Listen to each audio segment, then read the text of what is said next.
आप नहीं जा सकते हैं। नारायण जिस दरवाजे पर आते हैं तो उसके पहले उस दरवाजे की द्वार की पूजा की जाती है। ये हमारे यहाँ का प्राविधान है। इसीलिए आचार्य जी ने पढ़ा इमं लक्ष्मी रूपी कन्याय विप्र रूपाय पराय तुभ्यम अहम संप्रत्ये।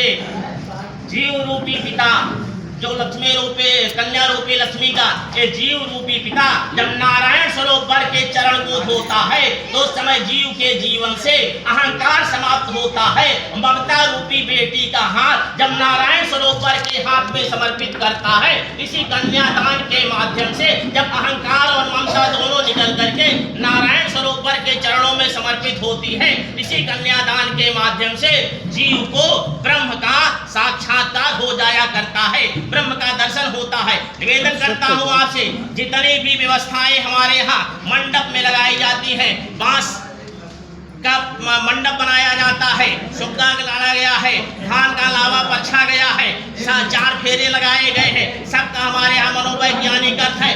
हाथ छोड़ा जाता है, पानी का भी पंकज भैया ने किया, और इसीलिए 4 फेरे लगाए जाते हैं। 4 पुरुषार्थ हैं भगवान नारायण चरणारविंदस्य वादिना धर्म प्राप्ति अर्थ प्राप्ति च प्रत्यक्ष सिद्धा काम प्राप्ति से 4 द्वारे मोक्ष प्राप्ति चाहे अर्जुन फलान संधानात् मोक्षो योगो व्युत्पत्त्याध्याय तत्वाचा 4 चीजें हैं। अर्थ धर्म काम मोक्ष 2 दूल्हे के जिम्मे है, 2 दुल्हन के जिम्मे है। अर्थ पैसा कमाना भाई साहब दूल्हा के जिम्मे है, अर्थ पैसा, और पैसा कैसे हो, कहा ईमानदारी का हो, बहुत जरूरी काम है। पैसा कमाना अर्थ का काम पुरुष का काम है, और धर्म देवियों का काम है। तो आप लोग आप जब मामला ठीक है,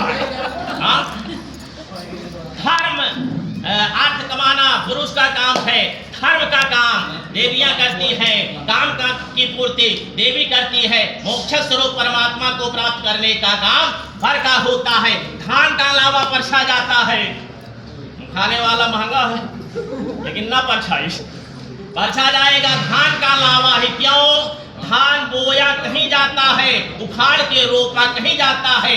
बेटी का जन्म किसी कुल खानदान में होता है, किसी गोत्र में होता है। विवाह के बाद वो बेटी दूसरे कुल खानदान गोत्र में अपने को आरोपित कर लेती है, समर्पित कर लेती है। दूसरी बात धान के लावे की क्या है, भुनने के बाद भी धान की भूसे धान के लावे के साथ लगी रहती है। देखा सुल्ला,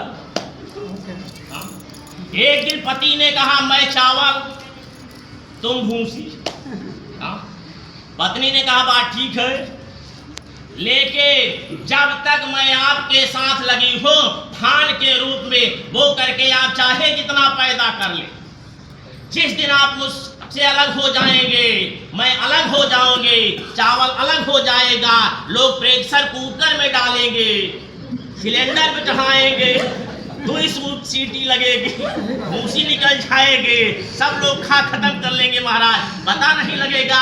विकास तभी तक है जब तक पति पत्नी में दाम्पत्य जीवन में मधुरता है। एक विशेषता और है, क्या धान का लावा बनता कैसे है?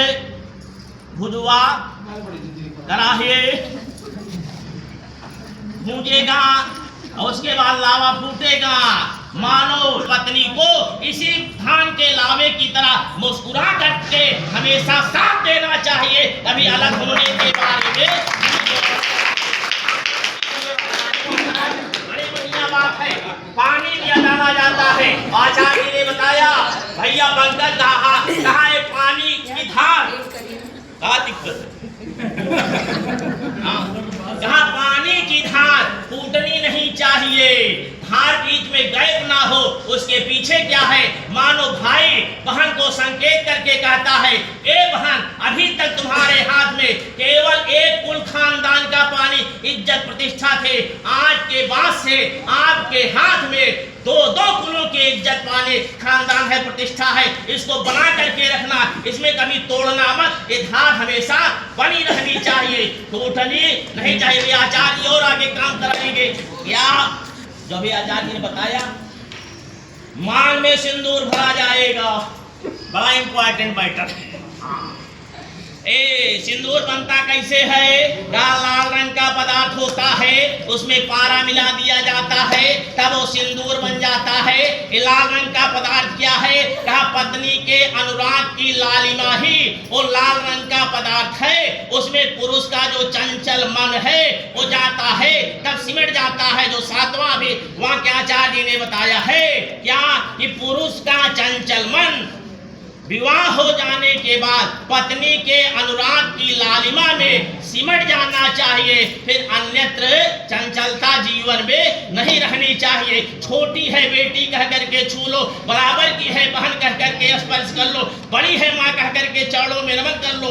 इसके अलावा नारी को छूने का अधिकार उसी को है जिसकी वर्ण सैनी है, पार्श्ववर्तनी है, अन्यथा आंख की लपट के अलावा किसी को छूने का अधिकार नहीं है। भी आचार्य जी ने बहुत बढ़िया बात पढ़ाया क्या? मांग में सिंदूर भरता है पति, कैसे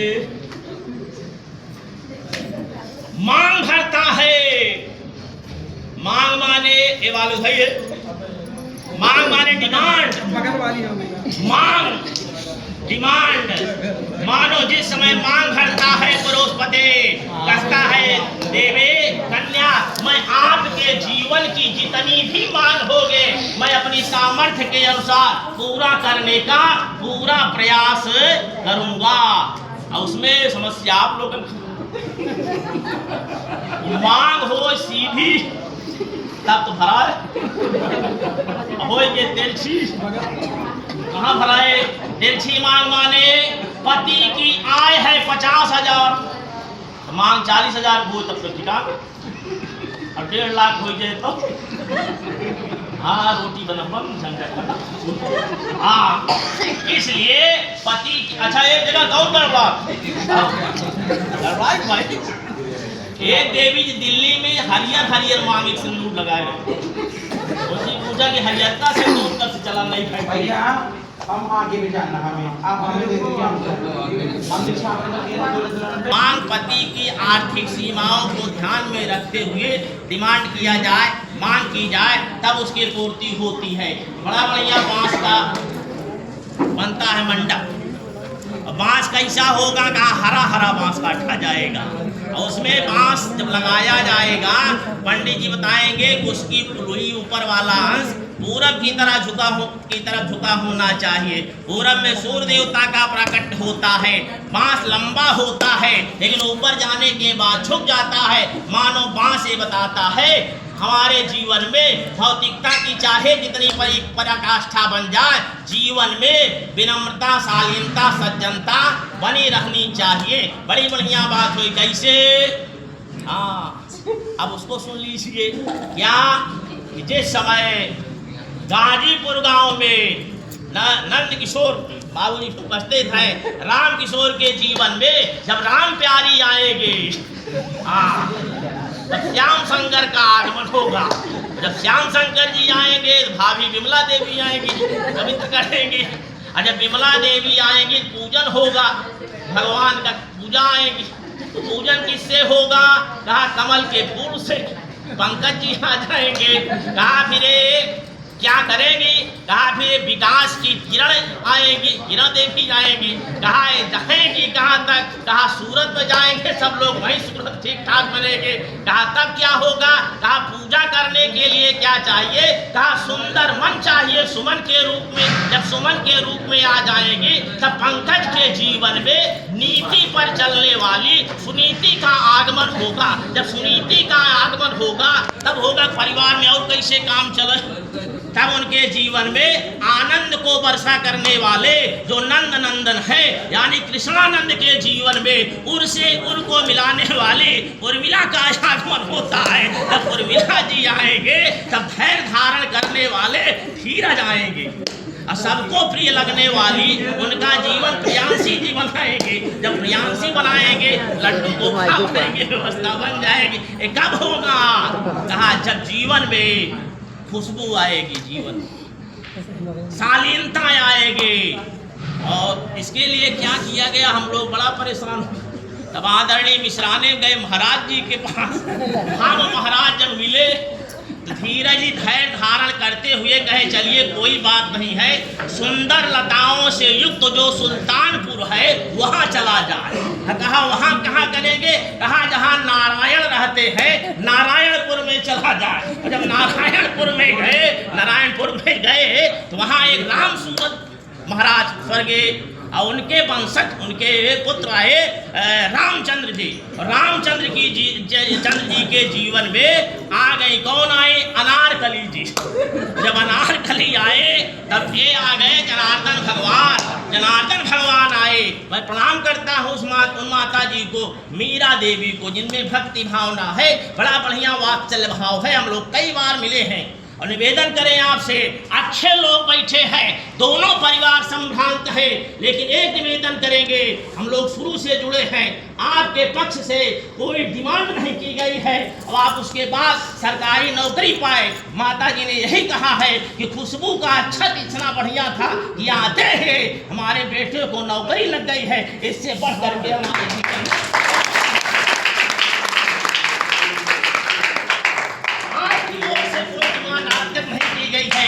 से लेकर के आज तक जहाँ जो जैसे मिले, चाचा जी है, भैया उमलो जी है, वही और भैया जी है, आप बड़ी बढ़िया बात बताए। कहे हम अपने ससुराल गए लेकिन हमारा पैर दोबारा नहीं खोया गया,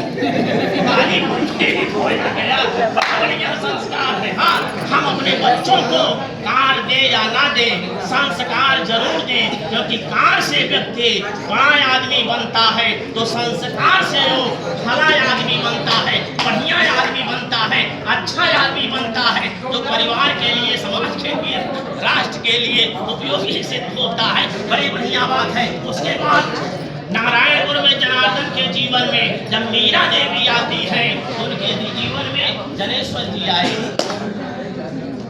वर के रूप में यहाँ जो उपस्थित हैं। जब से हम लोग मिले हैं, दोस्तों ने कहा डांस कर लीजिए, 1 मिनट कर लीजिए, आचार्य जी ने कहा ऐसा कर दिए, 4 फेरा कहा महाराज ठीक है, कहा 7 फेरा कहा महाराज वो ठीक है, हमारा ये वचन मान लिए, कहा वो भी ठीक है।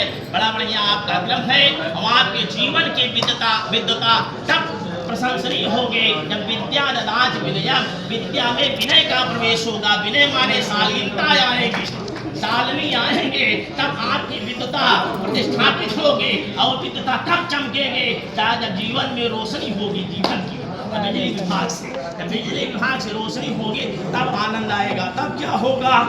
तब पूरे खानदान में रौनक आएगी। रौनक कैसे आएगी? कहा जब दिनेश के साथ सुषमा का सानिध्य लाभ होगा तब रौनक जी आएगी। रौनक कब आएंगे? कहा जब जीवन में पूजा होगी। कहा पूजा किसकी होगी? कहा जब शिवन की पूजा की जाएगी, भगवान शिव की पूजा की जाएगी, शिव की पूजा करेंगे, लड्डू गोपाल की पूजा करेंगे, कान्हा भगवान की पूजा करेंगे, तब परिवार में रौनक आएगी। कहा ये परिवार की रौनक तब तक बराबर बनी रहेगी जब पंकज और नीतू के जीवन से आया हुआ एक बालक आएगा। कौन बालक? कहा जो युक्त बालक आएगा पूरे परिवार को संयुक्त रूप में रखेगा, वही बालक पूरे परिवार का कल्याण करेगा। किस प्रकार से? 7 वचन। आचार्य तब तक आप जो है सिंदूर निकालते नहीं। हाँ, 7 वचन खुशबू जी की ओर से आचार्य जी ने पढ़ा। मौनम स्वीकार लक्षणम की परंपरा से आपने स्वीकार किया। आपकी ओर से कहा गया कि आप भी यदि हमारे कुछ बातों को माने तब मैं आपके साथ वचनों को स्वीकार करने के लिए तैयार हूँ। आपने वचन कहा क्या? मदीय चेतानुगतस्य चित्तम, मदीय चित्तानुगतस्य चित्तम। यदि आप हमारे चित्त के अनुसार जीवन भर चला रहे हैं, यदि आप हमारे मन के अनुसार, मेरे चित्त के अनुसार आप चलेंगे तब मैं आपके 7 वचनों को तामदाज्ञा परिपालनम च, उसके बाद हमारी आज्ञा का आप अनावश्यक उल्लंघन नहीं करेंगे। परामर्श के तौर पर आप सहयोग करेंगे, हमको परामर्श देंगे, लेकिन हमारी बातों को आप अनावश्यक समाज में एक तरफा मतलब अनुत्तरित नहीं करेंगे। उसको हम